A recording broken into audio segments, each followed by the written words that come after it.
This is Pamir, an abandoned Soviet-era radar station in the Carpathian Mountains of Ukraine, at an altitude of 1,565 meters.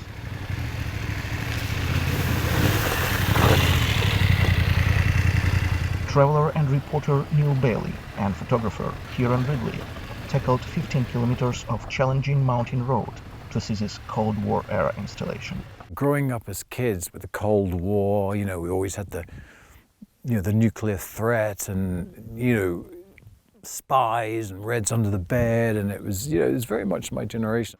Built in the 1960s as an air defense station, these 5 domes now stand as a reminder of Russia's ambitions. The last attempts by the Soviets to do something, and now Russia's doing it again, and it's a different, is someone going to stand on a memorial 40 years from now to this war?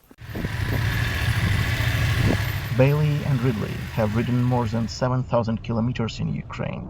They have passed through checkpoints, crossed steppe roads in the south, and gone off-road in the Carpathians. Definitely the motorcycle helps. It really breaks down barriers and is a good icebreaker. I think you get better access, actually, because people are intrigued straight away. What's this hairy English guy doing on a motorbike?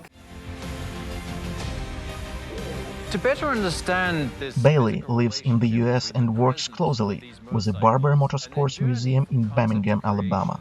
He knows his way around a motorcycle.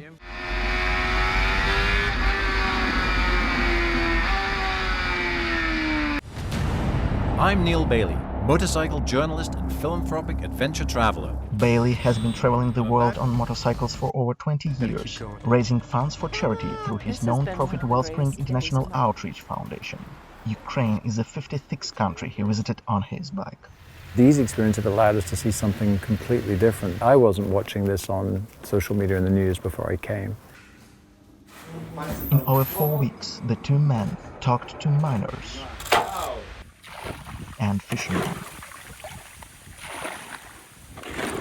They have visited the speedway tracks and the bombed-out motorcycle track in Bucha.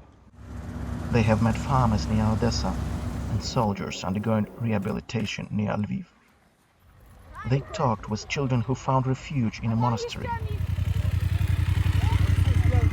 and met patients at the children's hospital.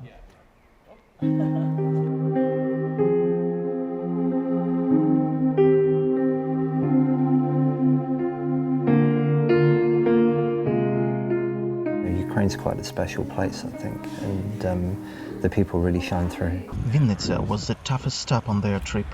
Bayly and Ridley arrived 3 hours after Russian missiles hit the city center, killing dozens of civilians.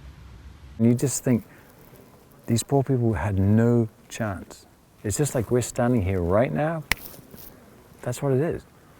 And how do we look at that? How do we reconcile that in our minds? Bayly says he wants the world to see what he sees, because he says once you see it, it's impossible to ignore.